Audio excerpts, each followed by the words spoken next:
Okay, Sight Singing 1 students, here we're going to take a look at the Ottman textbook again, and here we're looking at example 2.2 in our course. So we had looked at 2.1. In 2.2, we see another melody that is in treble clef. We see another melody that has no key signature. And notice how this melody begins and ends on a C. And that's a good indicator that the melody is in the key of C major. Notice how there are resting points on a G. G is another important tone in the key of C major. It's the dominant. So we know that tonal music primarily uses the tonic. It uses the dominant. Here's a resting on the fourth scale degree, which is the subdominant. And here's the arrival on the dominant and the resolution to the tonic.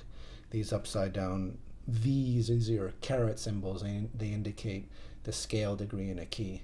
And once again, we're looking at tonal sight singing.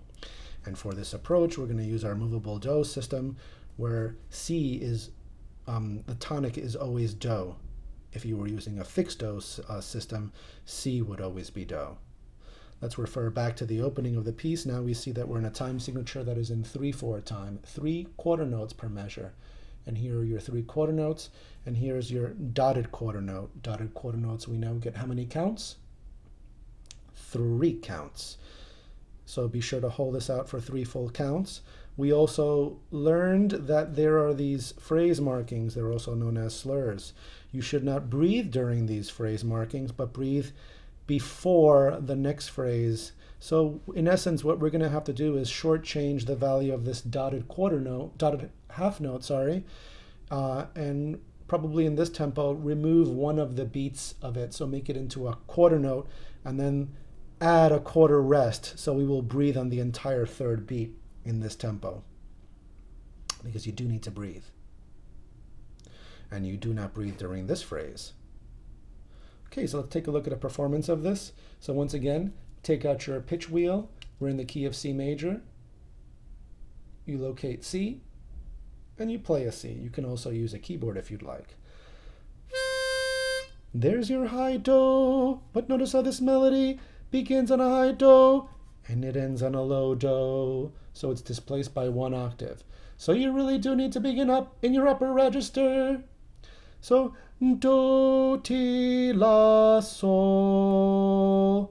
And this is where we're breathing on beat 3. So we have a chance to breathe and come back in time. So one more time, here's your C natural. Give yourself the pitch. Now the tempo. 1, 2, 3. Do, ti, la, sol. La, sol, fa, mi. Then what? Fa, mi, re, mi, fa, sol, fa, mi, re, do. And you can hold the last one out for its full value.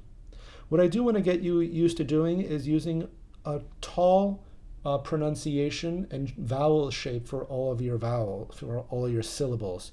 So a nice do, ti, la, on your la, nice and tall, then sol, then la, sol, fa, mi. And the reason why we're creating these very tall and open vowels is it's because it affects intonation if you use a more compressed sound. So try to use a tall and very open vowel. So for this example, I want you to continue practicing 2.2 and be able to perform this example smoothly, keeping an even tempo. Do not take a quick tempo, and give yourself the starting pitch. I'm curious to hear your work on this.